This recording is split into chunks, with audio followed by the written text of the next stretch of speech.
일단 전력강화위의 의견은 감독 경질이다. 최종 결정은 정몽규 회장의 의중에 달렸습니다. 황보관 기술위원장은 15일 오전 11시 서울시 신문로의 축구회관에서 열린 2024 제1차 전력강화위원회가 끝난 뒤 브리핑에서 전력강화위에서는 위르겐 클린스만 감독을 경질하는 방향으로 의견이 모였다. 정몽규 회장에게 보고할 것이라고 밝혔습니다. 대한축구협회 관계자에 따르면 오후 2시로 발표됐던 브리핑은 3시 이후로 미뤄졌습니다. 전력강화위원회가 예정보다 길어졌습니다.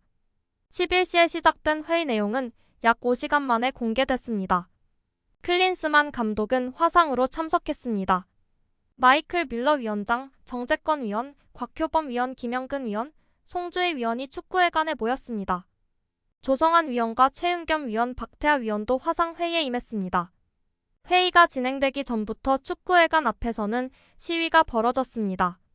클린스만 감독 선임을 주도한 정몽규 회장 사퇴를 촉구하는 목소리가 울려 퍼졌습니다. 마이크를 잡은 한 팬은 정몽규 회장은 사퇴하라, 그를 감싸는 부회장들도 물러나라라고 외쳤습니다. 시위에 참석한 팬들은 물러나라라며 뜻을 함께했습니다. 현수막에는 축구협회 개혁의 시작, 정몽규와 관계자들 일괄 사퇴하라라고 적혀 있었습니다. 클린스만 감독을 지탄하는 내용도 있었습니다. 축구회관 입구 쪽 벽면에는 클린스만 전격 경질하라, 선임 배경과 과정 연봉 모두 공개하라라는 걸개가 있었습니다. 오후 1시경에는 시위대가 빠진 상황이었고 걸개도 함께 치웠습니다. 2023 아시아축구연맹 카타르 아시안컵 4강 탈락 후 클린스만 감독은 인천국제공항을 통해 한국으로 돌아왔습니다. 지난 10일에 이미 출국한 것으로 전해졌습니다. 이번 전력강화위원회에 클린스만 감독은 화상으로 참석했습니다. 이 밖에도 현재 K리그 감독인 조성환 위원과 최은겸 위원, 박태하 위원도 원격으로 참가했습니다. 영국 더 선이 14일 보도한 대한민국 국가대표팀 내 불화에 대해서도 답했습니다. 해당 매체는 요르단과 준결승을 앞두고 선수단 사이에 다툼이 있었다. 손흥민과 이강인이 마찰을 빚은 것으로 전해졌다라고 알렸습니다. 황보관 기술위원장은 해당 사건에 대해 말을 아끼면서도 추후 보고를 약속했습니다. 장시간 기다리게 해서 죄송하다. 간단하게 브리핑하겠다. 금일 전력강화위원회는 밀러 위원장 포함 총 8명의 위원이 참석했다.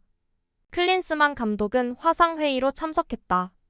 오늘 회의는 클린스만 감독과 2023 아시안컵 참가 결과 보고, 위원들과 질의응답, 밀러 위원장의 아시안컵 참가 보고, 대표팀 운영과 감독과 관련한 논의로 진행됐다.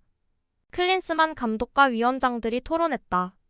위원장들은 감독의 역할에 대해 논의했고, 대표팀이 북중미 월드컵 임하는 단계에서 감독 거취와 관련해 중점적으로 말했다. 회의 관련한 내용이다. 클린스만 감독의 요르단전 전술적 준비가 부족했다고 판단했다. 조별리그에서도 만났던 상대다. 재임 기간 중 선수 선발과 관련해 감독이 다양한 선수 발굴 의지가 보이지 않았다는 의견도 있었다. 선수 관리에 관련해서는 내부 갈등을 파악하지 못했다고 봤다. 지도자로서 팀 규율 관리 부족이 드러났다는 지적도 있었다. 국내 체류 기간이 적은 것에 대해서는 국민들을 무시하는 것 같다.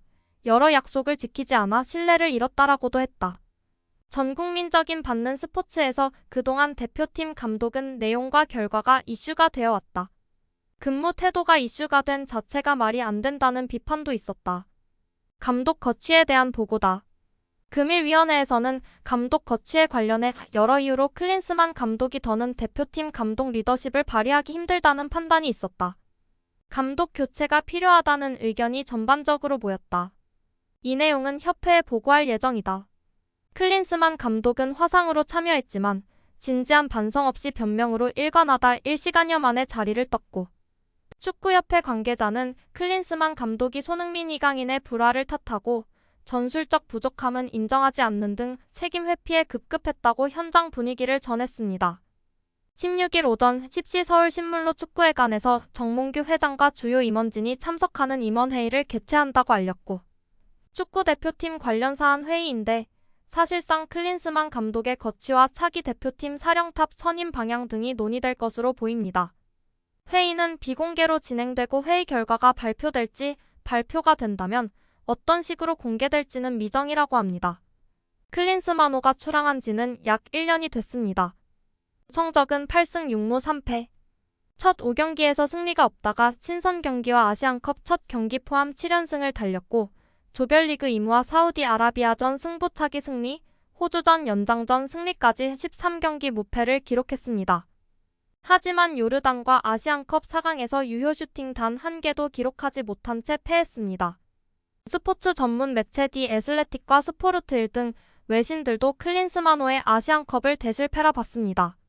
지난 2019년 대회보다 높은 성적을 거뒀다고는 하나 내용으로는 최악의 결과였습니다. 약 4개월의 시간이 있었던 파울루 벤투 감독 시절과 달리 클린스만 감독은 약 1년의 준비 기간이 있었습니다. 전력 파악과 전술 색채를 입힐 충분한 시간이 있었지만 한국은 아시안컵에서 실망스러운 성적표를 받아들었습니다. 90분 내 승리를 거둔 경기는 단 1개였습니다. 클린스만호는 2023 아시안컵 조별리그 첫 경기에서 바레인을 3대1로 이겼습니다. 2차전 요르단과 말레이시아전은 각각 2대2, 3대3으로 비겼습니다. 16강 사우디아라비아전에서는 후반전 선제 실점하며 패색이 짙었습니다. 후반 종료 직전 동점골로 덕분에 기사회생했고 승부차기 끝에 간신히 이겼다. 호주전도 비슷한 양상이었습니다. 선제 실점 후 후반 막바지 동점골, 연장전 손흥민의 프리킥골 덕분에 8강으로 향했습니다. 다시 만난 요르단과 경기는 졸전 그 자체였습니다. 한국은 90분 동안 단 한 번의 유효 슈팅도 기록하지 못했습니다. 잉글랜드 프리미어리거인 손흥민과 황희찬, 이강인 등 아시아 정상급 선수들을 모두 선발로 내세운 결과입니다. 벤투호 핵심이었던 황인범과 이재성도 유독 겉돌았습니다. 숱한 선방을 선보인 조현우도 한국의 패배를 막기는 역부족이었습니다. 울산의 K리그1 우승을 이끌었던 박용우, 김태환, 김영권, 서령우도 맞지 않은 옷을 입은 듯 불협화음을 냈습니다. 지난해 3월 클린스만 감독은 국내 2차례 친선 경기를 통해 본격적인 시작을 알렸습니다. 첫 평가전에서는 어느 정도 가능성을 보이는 듯 했습니다. 한국은 콜롬비아와 우루과이를 상대로 1무 1패를 거뒀습니다. 벤투 감독 색채가 덜 빠진 덕이었습니다. 당시 클린스만 감독은 지휘봉을 잡은 지 얼마 안 돼 벤투호 시절 선수들을 대부분 발탁했습니다. 구독과 좋아요 한 번씩 부탁드립니다. 다음 영상을 만드는데 큰 힘이 됩니다. 재미있는 소식이 있다면 다시 돌아오겠습니다. 좋은 하루 보내세요.